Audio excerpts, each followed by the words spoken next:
एक समय की बात है। एक राजा और रानी अपने दो प्यारे बच्चों के साथ बहुत ही खुशहाल जीवन जी रहे थे। लेकिन अचानक रानी की मृत्यु हो जाती है। बच्चों की परवरिश के लिए राजा दूसरी शादी करता है, पर नई रानी सौतेली निकली। वो बच्चों को डांटती, ताना मारती और नजरअंदाज करती। उसे डर था कि अगर ये बच्चे जिंदा रहे तो उसका बेटा कभी राजा नहीं बन पाएगा। और फिर एक रात, जब सब सो रहे थे, वो अपने सौतेले बेटे को उठाती है और उसे एक छोटी सी नाव में डालकर नदी में बहा देती है। लेकिन किस्मत को कुछ और मंजूर था। वो बच्चा एक और राज्य में पहुंचता है, जहां के राजा रानी संतानहीन थे।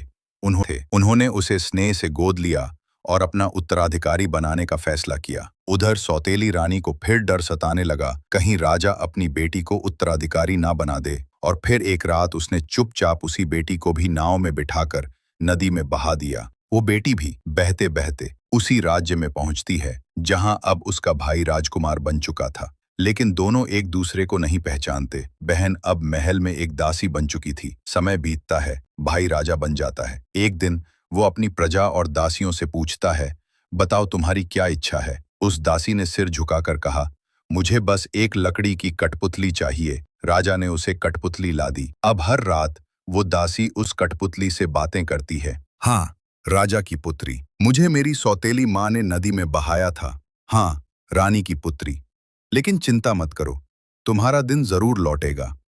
एक दिन महल के एक सिपाही ने ये सब सुन लिया। वो दौड़कर राजा के पास गया और सारी बात बता दी। लेकिन राजा को पहले तो यकीन नहीं हुआ। फिर वो खुद उस दासी के कमरे के बाहर जाकर छुपकर देखने लगे। जब उन्होंने अपनी आंखों से देखा कि दासी कठपुतली से बात कर रही है और अपनी कहानी सुना रही है, उन्हें वो सब याद आ गया। कैसे उन्हें भी बचपन में किसी ने नदी में बहा दिया था और अब सामने खड़ी वही दासी दरअसल उनकी बहन थी। राजा भावुक हो गए। उन्होंने दौड़कर अपनी बहन को गले लगा लिया। दोनों भाई बहन एक दूसरे को पहचान कर फूट फूट कर रो पड़े। अब राजा का हृदय क्रोध से भर गया। उन्होंने सौतेली रानी से बदला लेने की ठानी। उन्होंने अपने सिपाही को भेजा और अपने पिता यानी पूर्व राजा को सच्चाई बताने को कहा। सिपाही ने जाकर सब कुछ विस्तार से बता दिया, कैसे सौतेली रानी ने उनके पुत्र और पुत्री को नदी में बहा दिया था।